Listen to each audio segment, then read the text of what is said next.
8, 7, 6, 5, 4, 3, 2. Good show, everybody. Welcome, everyone. I would like to call to order the February 15th, 2021 Cabarrus County Board of Commissioners regular meeting.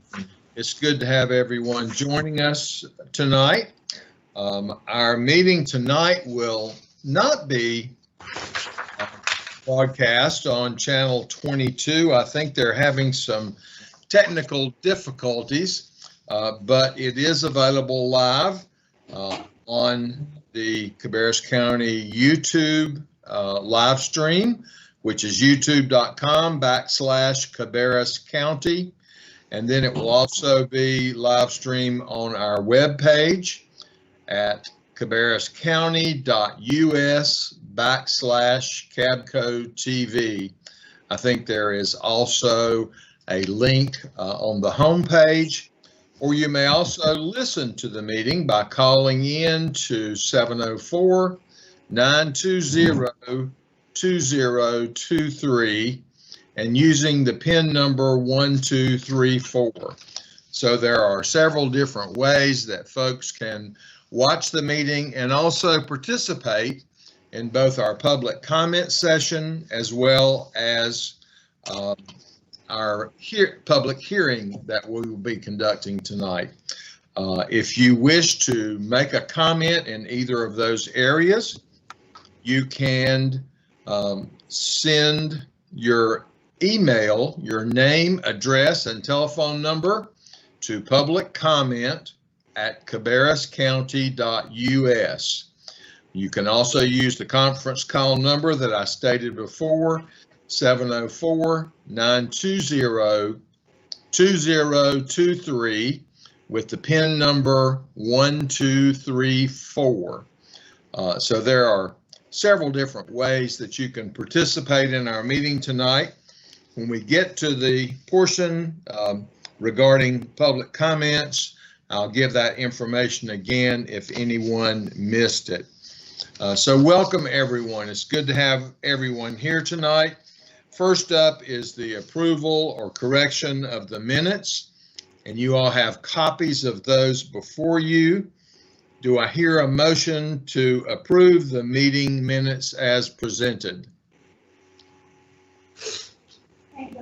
Mr. Chairman, I'll move for approval. I'll second. Okay, we have a motion by Commissioner Shue, a second by Commissioner Honeycutt to approve the minutes as presented. Is there any discussion? Okay, hearing none. All in favor, please say aye. Aye. Aye. All opposed, please say no. That motion passes unanimously. And we move to the approval of the agenda. And of course, you all have the agenda before you, including changes to the agenda on page 21. Do I hear a motion regarding approval of our agenda? So moved. Second. Okay, we have a motion by Commissioner Kiger and a second by Commissioner Strang to approve the agenda. Is there any discussion?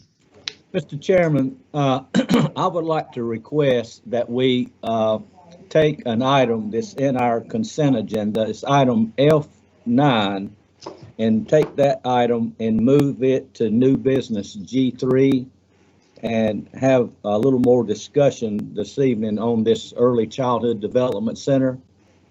And that comes in as a request that we take that from the consent agenda and move it to new business, which would be G3. I believe, well, actually it'd be G4 because we've added a G3 already.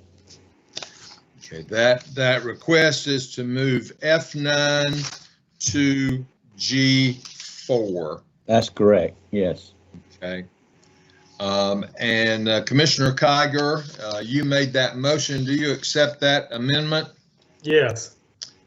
Commissioner Strang, you were the second on that one. Do you accept that as well? Yes, sir. Thank you. Is there any further discussion or any additional changes? If not, we have a motion and a second to approve the agenda with the one change of moving F9 to G4. All in favor, please say aye. Aye. Aye. All opposed, no. That motion passes unanimously. Okay, we move now to recognitions and presentations. First up, we have a Procurement Month proclamation, and Deputy County Manager Rodney Harris is with us to talk about that proclamation. Good evening. So I'm happy to present this proclamation and read it. We only as a county have one individual that is officially in a purchasing or procurement role, and that is Tom Nunn, who works for the county manager's office and does a phenomenal job.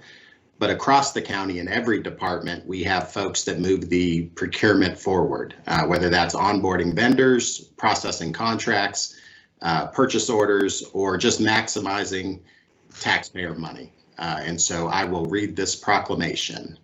Procurement Month 2021 proclamation, whereas the public procurement profession plays a significant role in the efficiency and effectiveness of government and business, and whereas governmental procurement professionals contribute positively to public agencies and services by improving procurement methods and practices, and by utilizing technologies and industry best practices to increase efficiency and improve processes, and whereas these procurement professionals dedicate themselves to providing the best value for every taxpayer dollar, they provide high caliber strategic, logistical, and operational support for agencies, and they dedicate themselves to expanding their knowledge, skills, and abilities for the public good.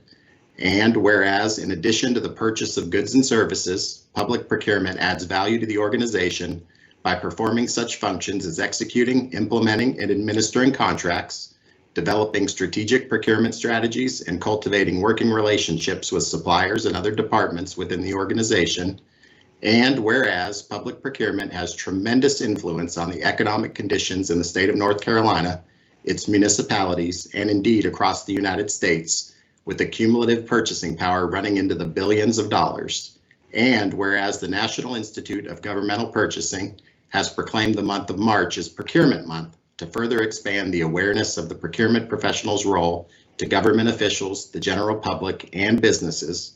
Now, therefore, be it proclaimed that the Board of Commissioners for Cabarrus County, North Carolina, do hereby recognize March 2021 as Public Procurement Month for its impact on governmental purchasing in North Carolina, adopted this 15th day of February, 2021. Thank you for that, for reading that proclamation. Commissioners, what would be your pleasure on this? Do I hear a motion that we adopt the proclamation for Procurement Month? So moved. Second. Okay, we have a motion by Commissioner Honeycutt, a second by Commissioner Kiger to approve the Procurement Month proclamation. Is there any discussion? Okay, hearing none, all in favor, please say aye. Aye. Aye. All opposed, please say no. And that motion passes unanimously. Thank you.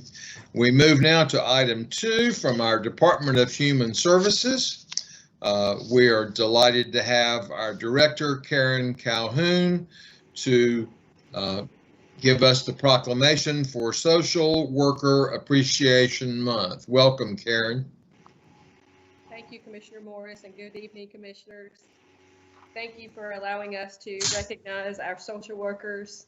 We have about 130 social work staff in the Department of Human Services. And, you know, it's kind of curious sometimes what social work actually means, but I thought I would just go through the definition and read the proclamation that will honor them. It's an academic discipline and practice-based profession that works to meet basic needs of individuals, children, and families to enhance, social functioning, and overall well-being. I thought that was a really great definition of social work. It doesn't near come close to defining the full scope of what our social workers do, but and it is definitely a passion and a calling to be a social worker. Whereas the social work profession for decades has been dedicated to improving human well-being and enhancing the basic needs of all people, especially the most vulnerable among us. Whereas this year's Social Work Month theme is Social Workers Are Essential, embodies the heroic contributions of the social work profession to our nation, including the work social workers have done to heal our nation during these times of pandemic, racial unrest, economic uncertainty, and political decisiveness. Whereas social workers have always been present in times of crisis, helping people overcome issues such as death and grief, and helping people and communities recover from natural disasters such as fires, hurricanes, and earthquakes. Whereas social workers have helped this nation live up to its values by successfully advocating for equal rights for all people, no matter their race, sexual identity, gender expression, culture, or religion. Whereas the social work profession is one of the fastest growing professions in the United States, with nearly 800,000 people expected to be employed as social workers by 2028. Whereas social workers work in all parts of our society to empower people to live their fullest potential. Whereas school social workers have worked with families and schools throughout the pandemic to ensure students reach their full academic and personal potential. Whereas social workers play a crucial role in our nation's healthcare system and have played a key role in the nation's response to COVID-19 and helping individuals, families, and communities cope with the epidemic. Whereas social workers for generations have advocated for positive changes that have made our society a better place to live, including urging policymakers to adopt the minimum wage, improve workplace safety, and enact social safety net programs that help ameliorate hunger, homelessness, and poverty. Whereas social workers are one of the largest groups of mental health care providers in the United States and work daily to help people, whether in person or remotely, overcome substance use disorders and mental illness such as depression and anxiety. Whereas social workers will continue to stand ready to assist our nation in overcoming present and future challenges, including pushing for racial equity, ending gun violence, improving healthcare and mental health care for all, and urging lawmakers to adopt immigration reforms. Now, therefore, in recognition of the numerous contributions made by America's social workers, we, the Cabarrus County Board of Commissioners, proclaim the month of March 2021 as National Social Work Month and call upon all citizens to join the National Association of Social Workers and Cabarrus County in celebration and support of the social work profession. Thank you. Thank you, Karen. We appreciate you bringing that to us. Commissioners, do I hear a motion to approve the Social Worker Appreciation Month proclamation? So moved. Second. Okay, we have a motion by Commissioner Strang, a second by Commissioner Shue. Is there any discussion? I would just like to say that these are vitally important folks in our community, and they go out every single day into situations a lot of times that many of us would try to avoid. And so they are extremely valuable to the people they serve, and we certainly appreciate what they do. Any other discussion? Hearing none, all in favor, please say aye. Aye. All opposed, no. And that motion passes. Thank you. We move now to informal public comments. I'll repeat some of the things that I said earlier. For public comments during informal public comments or during our public hearing, please email your name, address, and telephone number to publiccomment@cabarruscounty.us. You may also use the conference call number 704-920-2023 and use the PIN number 1234. Due to state public hearing procedure, on our public hearing, citizens are also allowed an additional 24 hours to submit any comments that they may have to public comment at cabarruscounty.us. In addition to those methods, we have a camera and a microphone set up in our regular meeting chambers. In the event that anyone should go to the governmental center, they would have an opportunity to participate in our informal public comments as well as our public hearing by that method also.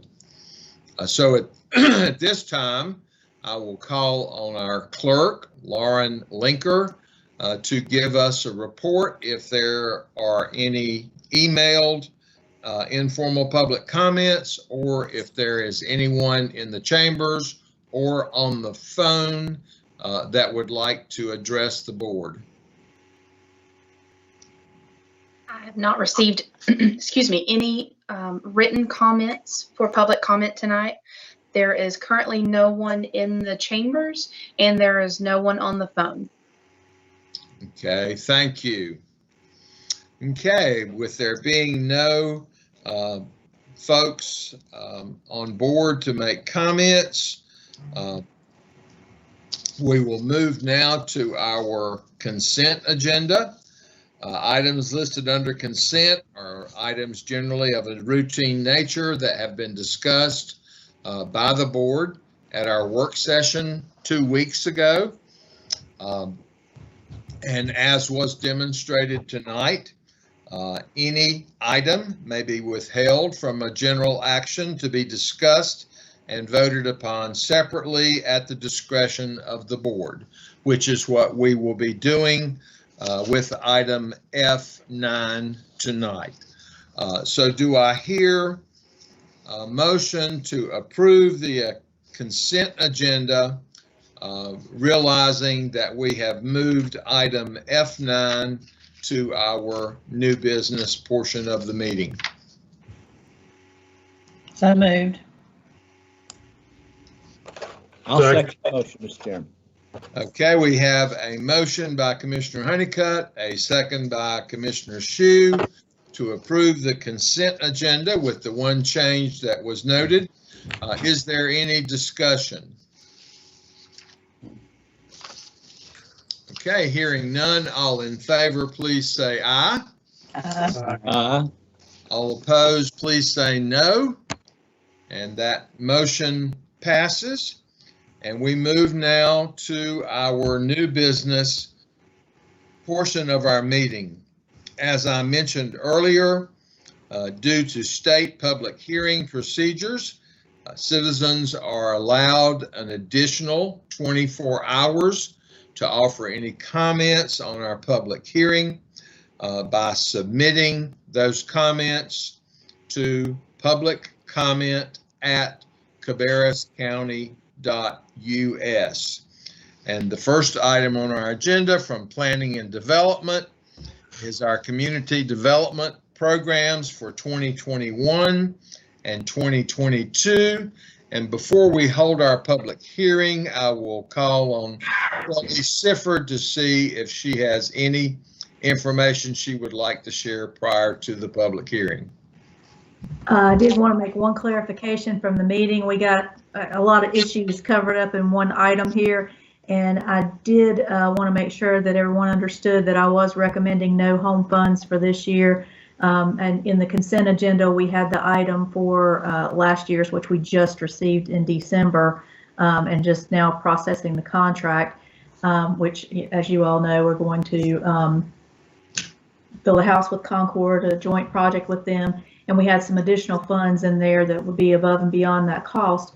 And so we're recommending doing a rehab. And then when the money rolls over from Concord, we'll try to do some more rehabs with those funds. So it'll kind of keep us busy for a while with the amount that we have in the queue already. So I did want to make sure that was clear. And the public hearing would be for the portion of the money that to add to our work plan that we already have with HUD that says that we're doing new construction. We're going to add a rehab to that, so that will be on the record and corrected. We weren't sure when we got the money how much all of it was how much we were going to get, and how much of it would be allocated to the new construction. And we have a better idea now, so we want to do that with the public hearing. Great. Thank you. Does anybody have any questions for Kelly?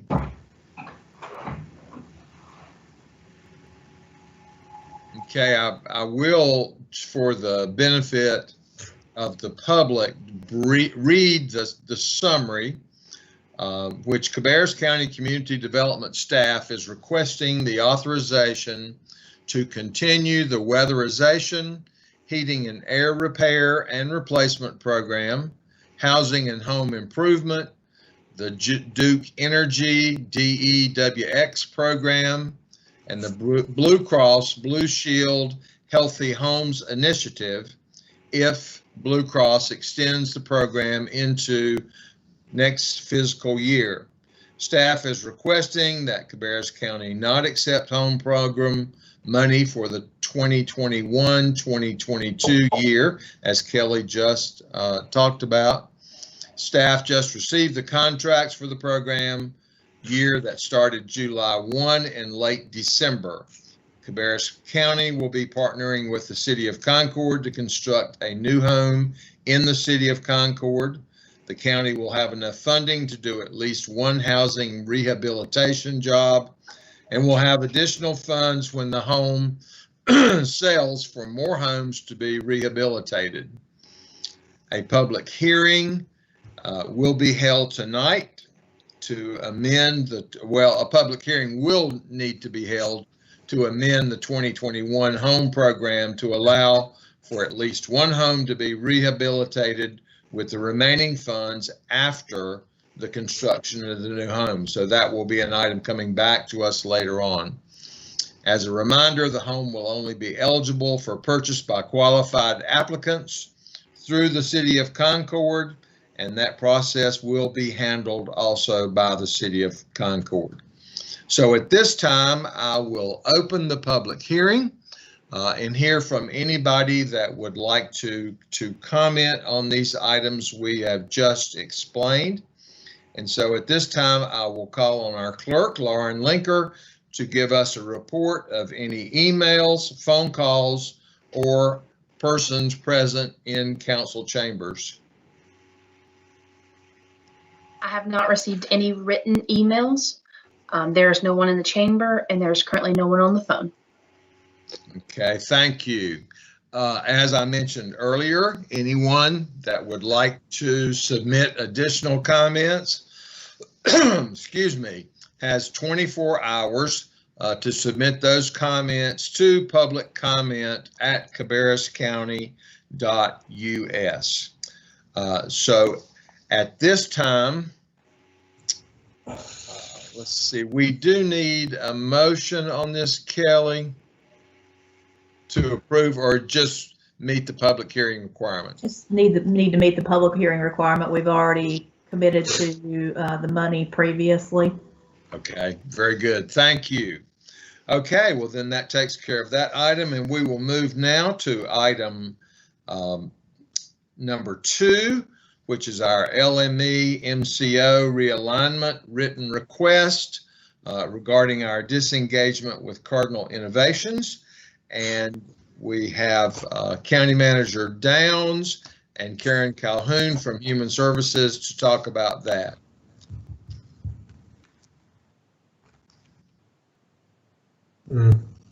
Mike's muted. I'll go ahead and start and then introduce Karen in a second, let her have a break from all of the reading that she did before. But the Cabarrus County Board of Commissioners on October 19th, 2020 voted to begin the process to disengage from Cardinal Innovations Healthcare and realign with Partners Health Management, consistent with the applicable statutes and regulations under North Carolina General Statutes 122C-155 and 10 ANCAC 26C-0701-07 0203. As part of the realignment process, the Board of Commissioners is requested to adopt a resolution to direct and empower the county manager and others to complete all necessary steps to effect the change in accordance with the guiding statutes and rules in the most expeditious manner possible, including the approval of the final disengagement plan, the continuity of services plan,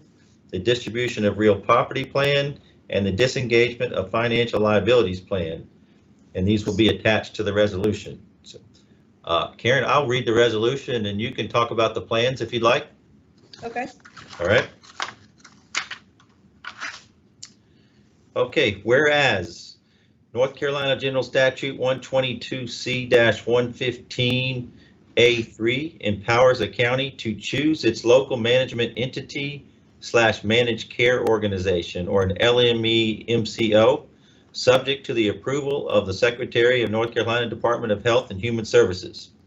And whereas this board approved a resolution on October 19, 2020 to seek to disengage from Cardinal Innovations Healthcare and to join Partners Health Management, and authorized, directed, and empowered the county manager, county attorney, and others to begin that process. And whereas the board has received and reviewed the posted disengagement plan and all comments thereto, and provided further public comments in board meetings over the past 4 months. And whereas the board has received and reviewed a continuity of service plan recommended by a transition committee made up of key stakeholders headed by the county manager. Whereas the board has also received and reviewed a recommended distribution of real property plan reflecting known realty needed to be distributed from the LME MCO disengagement and realignment.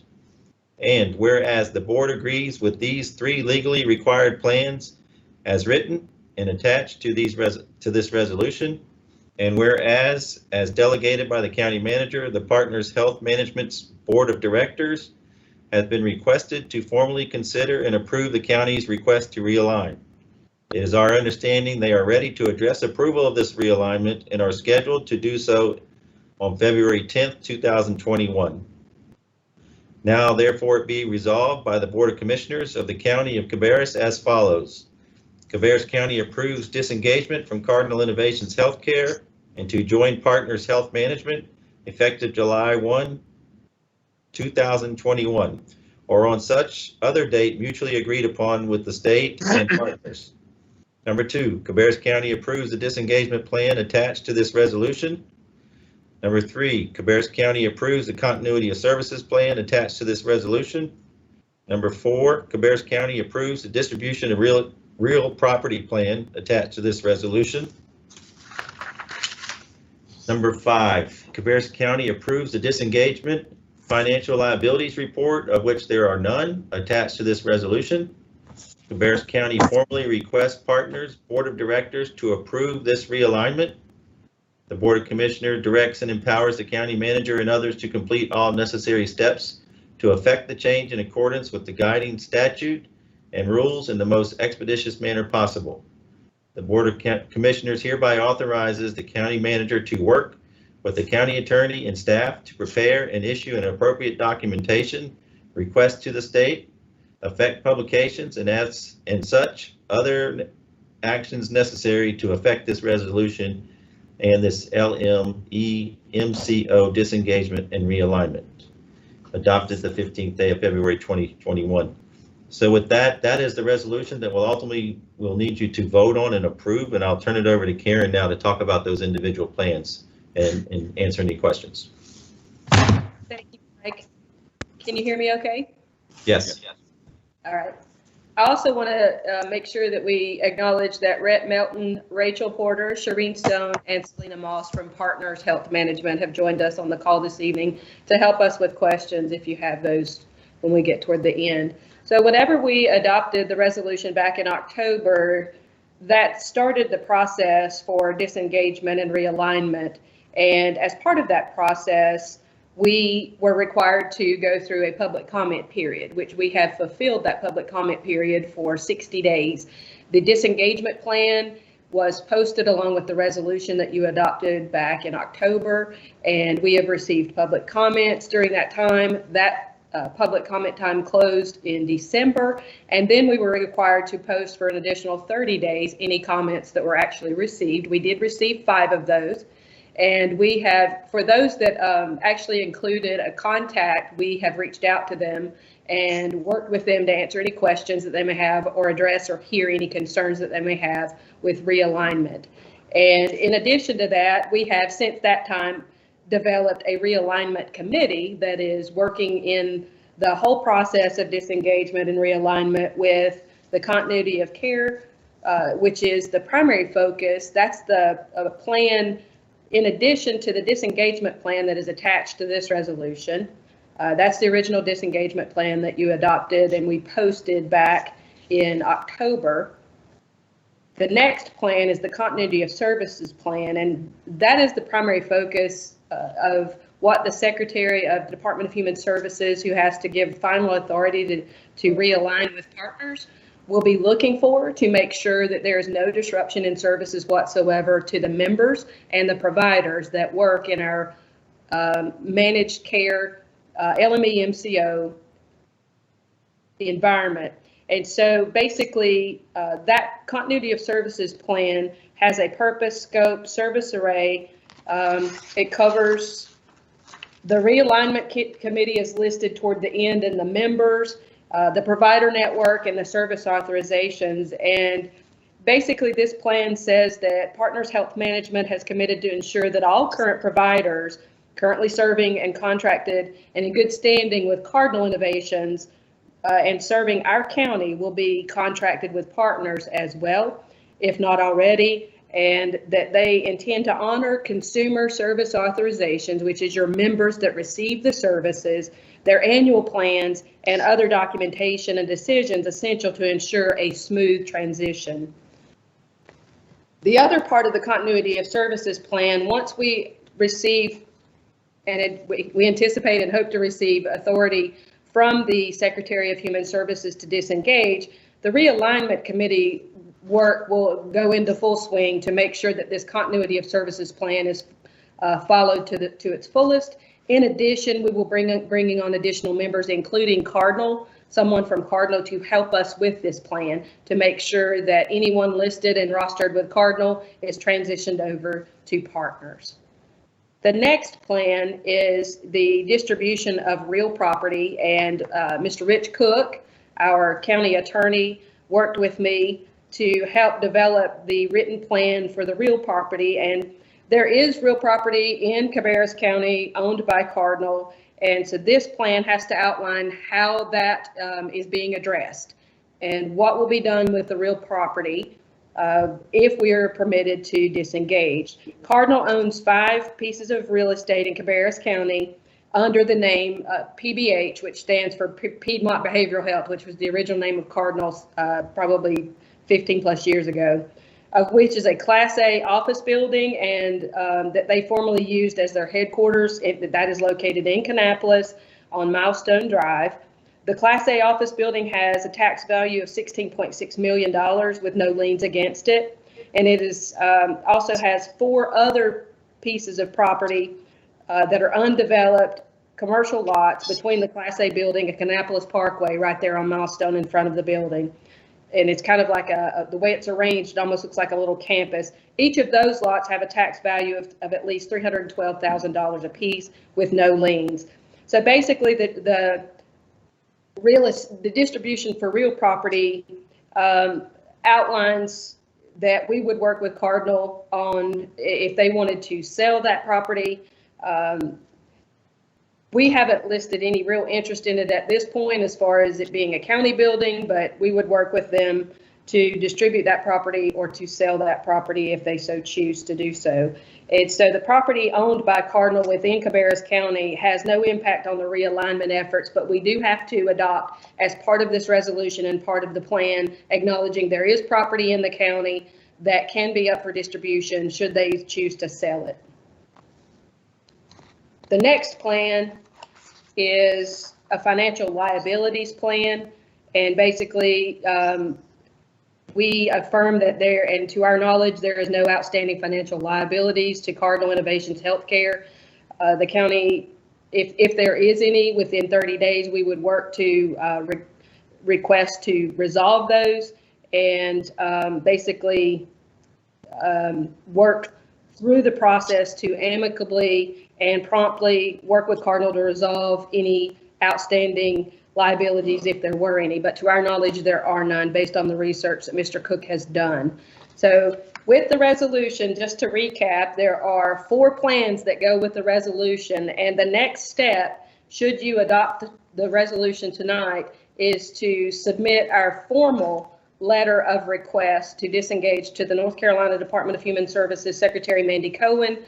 We would attach all 4 of these plans along with a full packet that will go to her, and she has 90 days to make a decision. We don't anticipate that she will take the full 90 days to do that. We have fulfilled all of the requirements that are outlined in the statute that Mike read and the North Carolina Administrative Code that requires that we have 9 different measures met in order to be able to request the disengagement formally, and we have met those. So at this time, I will see if there are any questions. Okay, commissioners, any questions for Karen?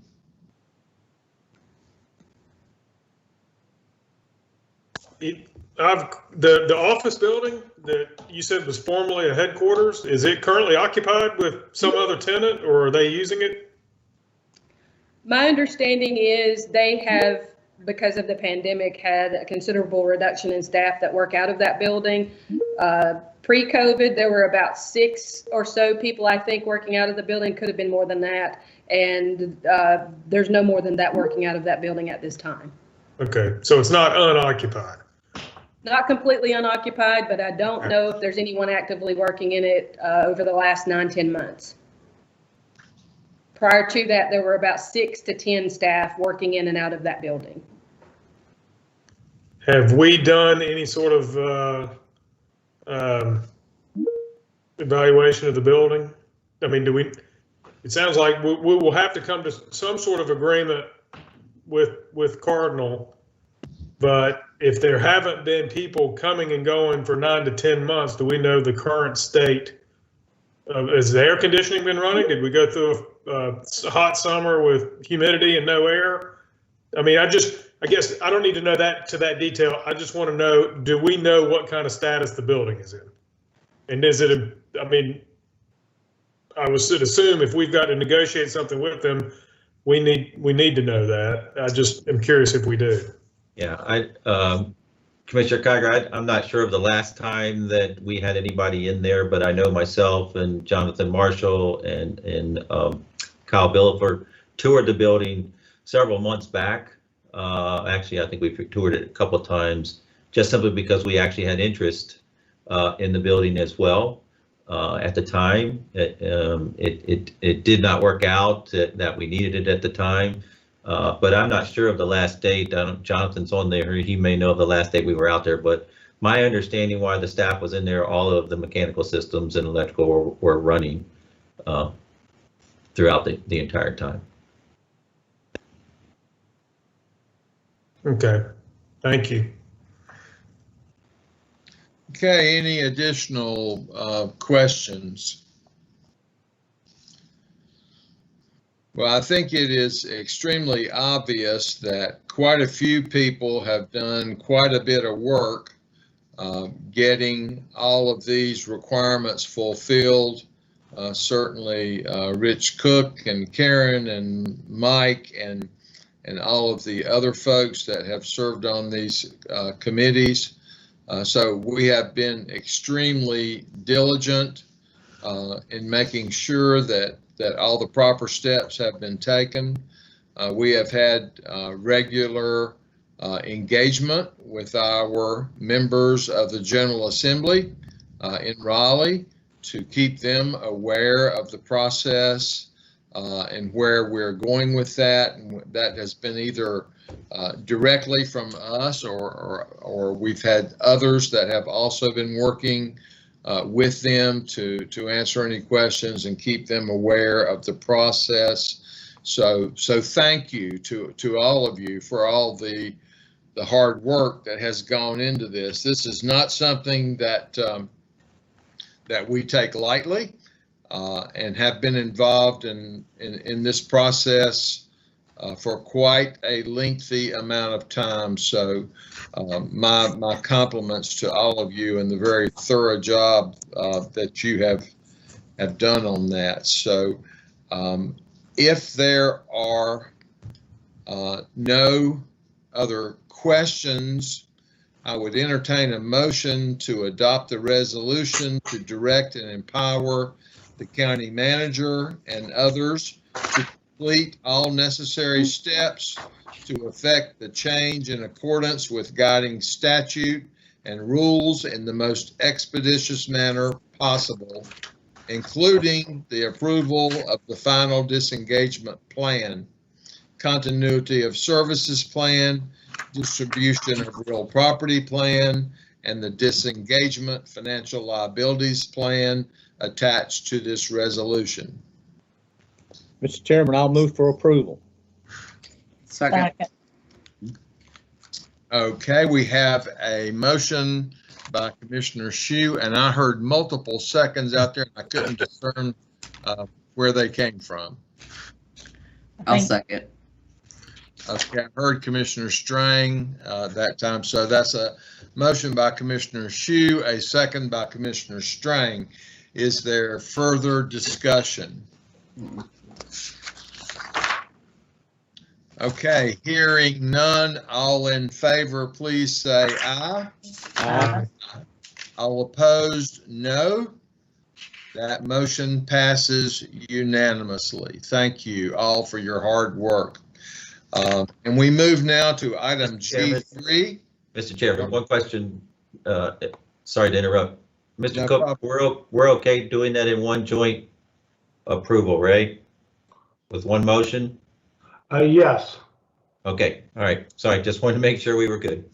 Thank you. We definitely want to do it right after so many other things have been done right. Right. So we move now to item G3 from Planning and Development, our weatherization CARES contract and associated budget amendment. And we are happy to have Kelly Sifford back with us on that item. Thank you. I apologize for this being in addition to the agenda. We received this late Wednesday night and they want it back by this coming Thursday. So we had to get a quick turnaround on it. This contract is for $23,059.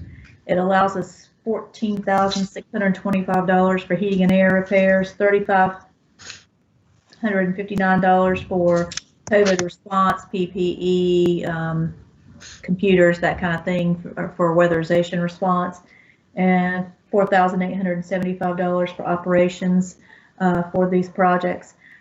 So this is just an expansion of the regular heating and air program that we have, but with CARES funding. So that's why there's a separate contract and budget amendment required, and that's all that contract is. Are there any questions? Any questions for Kelly? Hearing none, I would entertain a motion to accept the grant award and to adopt the associated budget amendment. So moved. Second. We have a motion by Commissioner Honeycutt, a second by Commissioner Kiger. Is there further discussion? Okay, hearing none, all in favor, please say aye. Aye. All opposed, no. That motion passes. Thank you. Thank you. Okay, and now we move to item G4, which is formerly item F9 on our consent agenda. This would be a motion to authorize the county manager to enter into an agreement with Marizetta Carey to provide initial startup funding and ongoing tuition assistance for Cabarrus County employees in a daycare center. And so I will open the floor up for discussion on that item at this time. Thank you, Mr. Chairman, and thank my fellow board members and everyone else that approved this from the consent agenda to come to a discussion item. As some of you may know, I've had a little heartburn with this particular item for quite some time. I've met with Rodney, I've talked with Steve, I've talked with Mike, I've met with Human Resources, and just as early as today, I talked with a good number of early childhood development centers in Cabarrus County, just to get an overall feel of what's going on, with this program. I feel like the proposed idea definitely, without a doubt, is an excellent benefit for our county employees. The school system's already got their early childhood development for children with disabilities and children without disabilities, which is a state requirement that every county have a facility of that nature, which is the Mary Frances Wall Center. The benefits to our employees is something that I'm real happy about, because there's a lot of private businesses, entities that they offer this service already as another benefit to their employees. As Mike will tell you and other human resources people will tell you, good employees are hard to find. And, we live in a competitive part of the state right here close to Charlotte. And, it's hard for us to compete when you've got entities right in your back door that's offering services like this to their employees and offering their employees all kinds of things to get them and then retain them. So I think that's a good point there. And also another point is that there was a community needs survey done here. This probably been 2018, 2019, and that survey was done prior to COVID. Nobody could predict COVID. Nobody has a crystal ball and could predict that our economy and unemployment and all those things were going to change. And obviously it did. We live in a different society. We live in a different world than we did this time last year prior to COVID. And now with Cabarrus County running an unemployment rate of 5.6%, which this time last year we were at 3.1%. Now we're at 5.6%. So we've got a lot of our people that are still out of work because of COVID.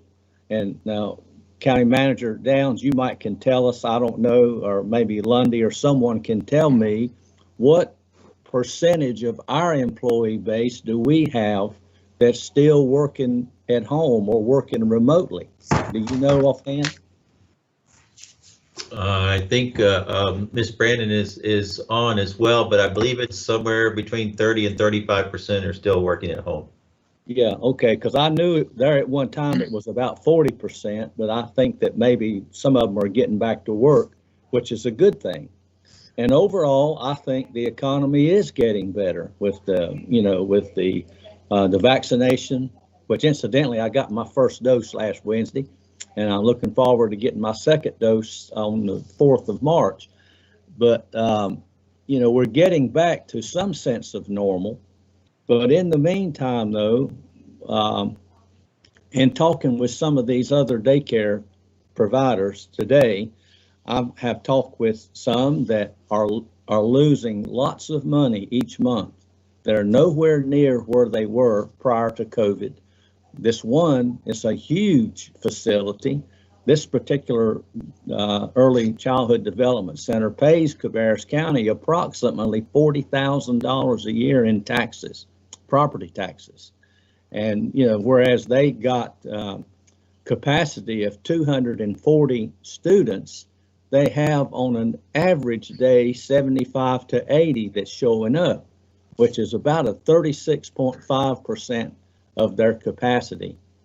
And this particular guy told me that he's losing somewhere around $15,000 a month, and to operate a childhood daycare center.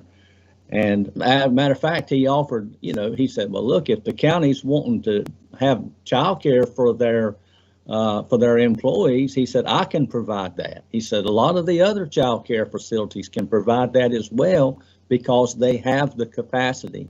The capacity's there. And even if we gave all 79 slots of this proposed early childhood development center, if we gave all of those to this particular childhood center, it would still only bring him up to 56% of his capacity. So the point being made is, prior to COVID, yes, there was a need. Will there be a need again? Yes, I do believe there will be a need. But currently, with the economic situation being like it is, the unemployment being like it is, and so many people are, being pressured with limitations to their businesses. Some businesses have not recovered and probably never will recover. Our restaurants have limited seating. I mean, there's just so many things that's telling me that now's not the right time to do the Early Childhood Development Center. I think that there's a lot of unanswered questions in my mind. One of them that comes in particular is how do we justify setting aside 40 seats for county employees? And like I said earlier, it's an excellent benefit, and I'm all for that. But how do we make that equitable for the other 1,160 employees? Do we do anything for them? You take a family that's got one child with the proposed subsidy, that would be $600 a month for one child. If they got two, that's $1,200. If they got three, that's $1,800 a month subsidy. How do we make that equitable? Nobody has yet to tell me how we can do that. And I was hoping to have got some answers on that before tonight, but I hadn't got any answers yet. And but anyway, I just feel like that we need to put this off at least another 30 days and try to do some kind of a community survey, or not a community, but an in-house survey of our employees as to how many would use the program. Do we need 40 seats? Do we need 60 seats? What if we opened it up for 40 and we only get 20 people interested, but yet we're spending the money for 79 students? I want to see something that'll show me that the need is still there and that we'll have the participation that we need to justify doing this. And I'm sure there's a lot of things that other board members may have that, we haven't got back, hadn't talked to anybody, because I hadn't talked to any of the other board members about this other than just Chairman Morris. And, I just feel like that we need to have a little bit more information to make this decision to move on it. And I know that Rodney is wanting to, the plans was to open the child daycare in April. Well, if we move this to our March the 1st work session, that could possibly still be possible if we can get to the bottom of it and come to some type of understanding of how it's going to benefit the county, our taxpayers. How's it going to benefit them? How we're going to get equity for the other employees? And if we're going to do this, why can't we use a daycare now that's hurting? Or why can't we help the daycares that's hurting now instead of going out on our own? This is just some of the thoughts that's going through my mind, guys. And so if I'm way out in left field, please forgive me. Because, I'm not one to stir up and cause trouble and all that. Y'all know that. After all these years in public service, I'm just not one to do that. But I have lost sleep over this, and maybe I'm the only one. And if I am, I just am. But to me, it's a lot of money. It's important. And I just think that we need to slow down just a little bit. But anyway, that's my thoughts, Mr. Chairman. And, and where it goes, it'd be up to the rest of the board, because I'm just a me, I'm not a we, I'm me. Great. Thank you, sir. Does anybody else have comments or discussion surrounding this item? I just have a few questions. Lynn, you had said you talked to an organization that's down to whatever, 30 some odd out, 30, about 30%. Did they anticipate that the children under COVID conditions will come back to where they will be back at max capacity? And the second question is, if they were to provide services for Cabarrus County's employees, what would the rate be? Would it be the same rate that we had discussed earlier? Commissioner Strang, I'm glad you brought that up because I asked him that question. What is his predictions? Obviously, he can't continue losing $15,000 a month. Mm-hmm. And so he did, in his forecast, he does predict that as students go back to school, which they're going back to school now, then there'll be a greater need, and he feels like that it will improve substantially. And then as far as his offer to assist the county, if we're looking to have a early childhood development center, and he offered to assist, which I'd imagine any of them would, if they're, as long as they're 5-star rated and, have all of the different things that we look for in having a quality daycare, he said he would offer a countywide discount to county employees. He did say that. Okay. I wanted to also mention this too that I failed to mention, and something that might help if we can move this a little bit further down the line, and this would be for Rodney. Rodney, I understand from talking to this one gentleman that I've been referring to, and you and I can talk on the telephone a little more personable if you prefer, and I can give you some more of the particulars, but he says that he meets with his fellow managers and fellow directors along with Ann Benfield pretty much every week. And it would seem to me like that we could pose a question to that group about the issues that I'm concerned with. What about, the fee schedule? What about the age groups? What about capacity versus enrollment? Those type things.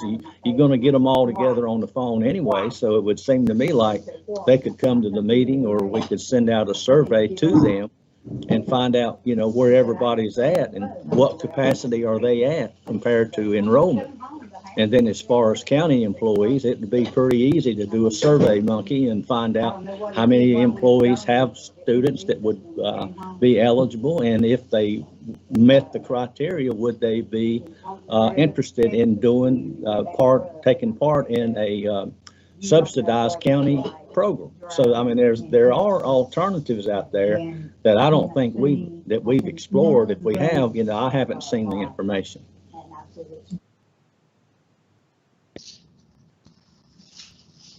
Okay, additional questions or comments? I have spoken about this quite a bit when we've talked about it in the past, and probably I'm a little bit more engaged in that. I do serve on the board of the Cabarrus Partnership for Children. I have been involved in discussions for a number of years, talking about the shortage of child care slots available in the county.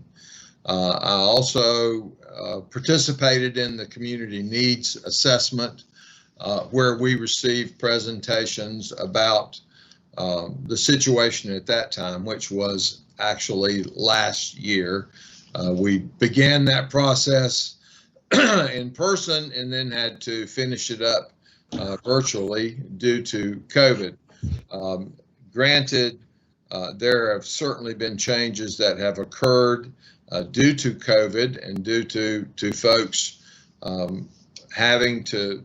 folks that have not been able to work, folks that have had to stay home from work to take care of the virtual learning situation for their children while schools were closed. It's been a very unusual time. I think that once we reach herd immunity, as the buzzword that we're all learning nowadays, to get folks vaccinated, I think that people are anxious to get back to work. I think there are some jobs that may not come back. There are a lot of those jobs that will come back. And when that does happen, I think that it is extremely important for us to be prepared to accommodate those folks with quality daycare services. an important part of the project that we've talked about here that I find very appealing is the collaboration with Rowan Cabarrus Community College and using this facility as a internship lab, whatever the proper term would be, for those students to give them an opportunity to get involved in that industry. The comments that we've heard in the past regarding the waiting list that have occurred for these facilities, my big concern is that some of these facilities, I know that that there is one in the county that had a pretty substantial number of students that has closed somewhere along this way. So that total number of seats has decreased as best I can determine. So I think that with the partnership with All Saints Episcopal Church, which of course they had approached us offering this partnership, they have certainly made a good faith effort to do the necessary remodeling on the space there to bring it up to code. They had previously worked with the Head Start program to provide space for those students at one time. So that this has been a mission of that group. And so I feel like that we have had quite a bit of discussion over the past year or so into this situation. We've talked about the need of Cabarrus County employees for quality daycare services. We've talked about the affordability factor. We've talked about trying to retain employees. So plus we've, I mean, this has not been a commission initiated action. This has been something of our early childhood development task force has worked a great deal on and has brought this back as a recommendation to us. So a lot of the folks involved in that committee, and I think Commissioner Kiger represents us on that task force, are folks that do have professional experience and abilities in those areas that I certainly do not possess. So I'm depending very heavily on recommendations for them. But I think that over the period of time that we've been talking about this, I think we are have done our homework, and I think we should proceed forward with it as the recommendation that has come to us. But I will be more than happy to hear any discussion from any other board members at this time. Mr. Chairman, I guess I think Commissioner Shue asked some very valid questions, and some of which we talked about previously, and just wanted to see if the Deputy County Manager Harris had any further comments or any answers, anything new to add to the conversation, I guess. So I just jotted down a couple of things that I think are worth mentioning for the board and the public. I think the biggest item is there are certainly child care centers in Cabarrus County that would have slots today. What we were worried about is 6 months from now, as capacity goes back down, this opportunity allows us to add seats for the county as a whole. And then the other big thing is location is everything with childcare decisions. So proximity to work is important, and it just so happens that the All Saints facility is basically right in between the governmental center and our human services department facility in Kannapolis. And so it's a very convenient location for our employees to drop their children off and to pick their children up. So those are the two biggest things. The other thing I wanted to stress is this agreement, the county would only pay for those items for children enrolled. So we would not pay for all 79 slots or all 40 slots. We would pay only for those that had children enrolled there. So if 20 children are enrolled, that's what we would pay for. So I just wanted to clarify that. And then the last thing is just in terms of potentially delaying the item. There are some considerations that have to be addressed sooner rather than later. In particular, All Saints has to add a fence and a playground to meet the state requirements. So if we were to defer this to March, it likely would mean that the center would have to open later than April in order to make that work. So those are the only items that I had jotted down. Thank you. It may still be raining in March and can't build the playground anyway. Yeah, I'm very surprised to hear thunder throughout this meeting. No, thank you, Rodney, for the update. I just from the committee's standpoint, and it's been, I guess it's probably two months ago. Time's running by, but as this moved forward, there was, as you can imagine, a lot of excitement and a lot of appreciation to this board for helping move it forward. You know, I don't have a sense, since we're not in the building talking to staff like we used to, I don't really have any kind of sense from an employee standpoint. And I guess Mike and Rodney have kind of filled us in on that. But as far as the overall direction of the task force, this is something that certainly meant a lot. And then, you know, we did cut it back a little bit. I mean, they were asking for more on a per hour basis rate that we as a group, I think in our discussion last time, had decided that probably wasn't a good way to go.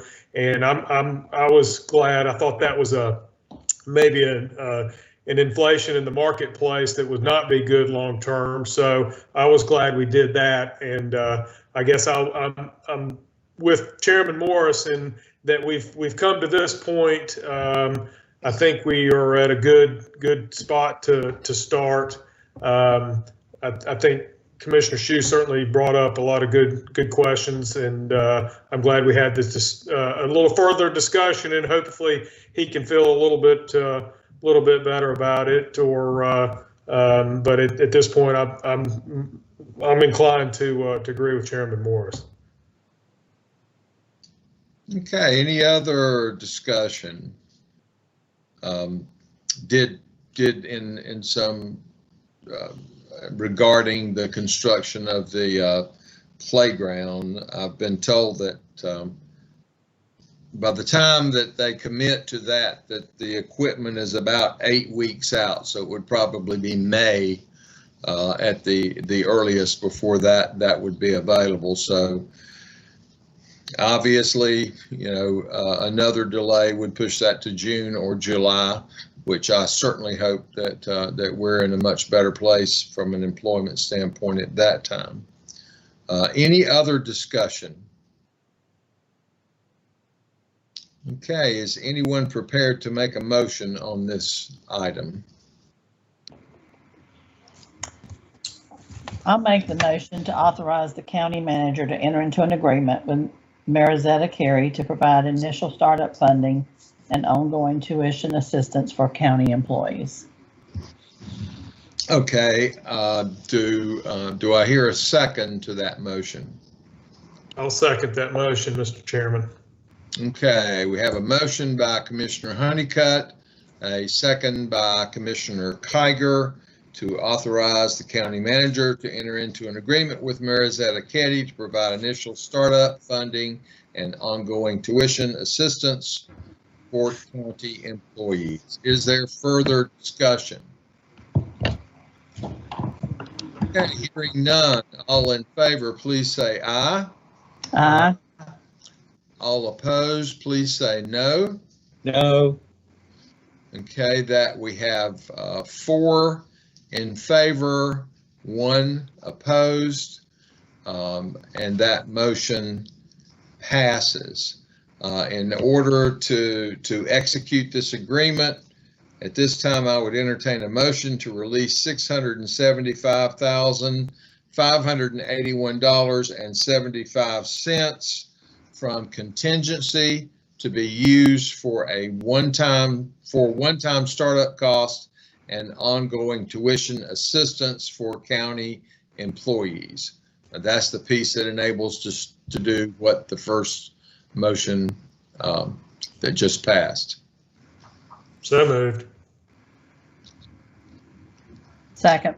Okay, we have a motion by Commissioner Kiger, a second by Commissioner Honeycutt. Any discussion? This is the same, I mean, this number hasn't changed from our previous discussion, I don't believe, has it not?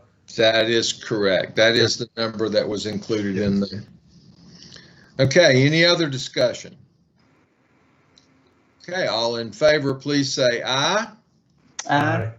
All opposed, please say no. No. Okay, that motion passes 4-1 with Commissioner Shue dissenting.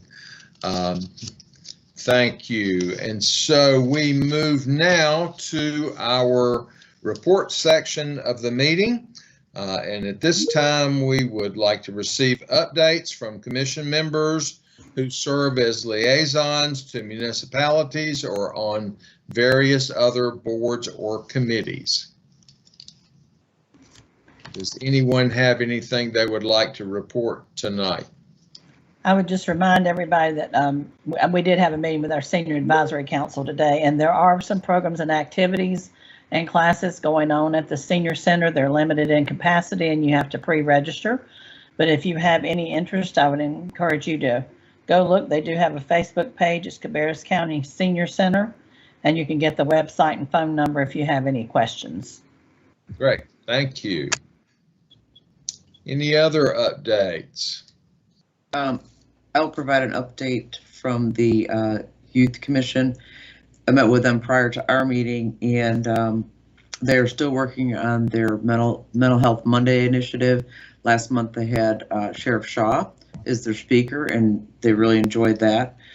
And their next item up for a discussion at their next meeting is the fair, to discuss what they can do with the fair, since we know the fair, it looks like maybe will be going forward in a COVID environment, you know, a little bit social distancing and such. The one thing that they really wanted to inform everybody is that they are currently down 4 Youth Commission members, 2 from J.M. Robinson and 2 additionals. And at the end of the school year, they're going to be actively seeking 10 members. So if we can get the word out and just, you know, if anybody is interested in joining the Youth Commission, I would go ahead and submit your requests and applications now. Great, thank you. I think the Youth Commission has probably been a casualty of COVID, is that they haven't been able to meet in person just like the rest of us, and so that is a wonderful opportunity for our high school students, and we would certainly encourage students to get involved in that. Any other reports? Hearing none, I will also mention, and certainly in light of the vacancies we just talked about, we are consistently have openings on various boards and committees throughout county government. You can find information on those positions on our webpage, or certainly speak with our clerk in the county manager's office, and she will be glad to assist you with that. But we encourage people that are interested to apply and serve on those various boards and committees. Certainly one that we just talked about was our Early Childhood Development Task Force. And we have a number of different areas where folks serve. And so we appreciate that involvement from the public, and would encourage more of that as well. And so we now go to general comments by board members. And so I'll open up the floor for that. Mr. Chairman, I just wanted to remind my fellow board members and the viewing public that we are going to be having our annual retreat. It's going to be virtually held on the 26th and 27th of February. Also, for our board clerk, I noticed that she's got our March 1st meeting back at the governmental center in the multipurpose room.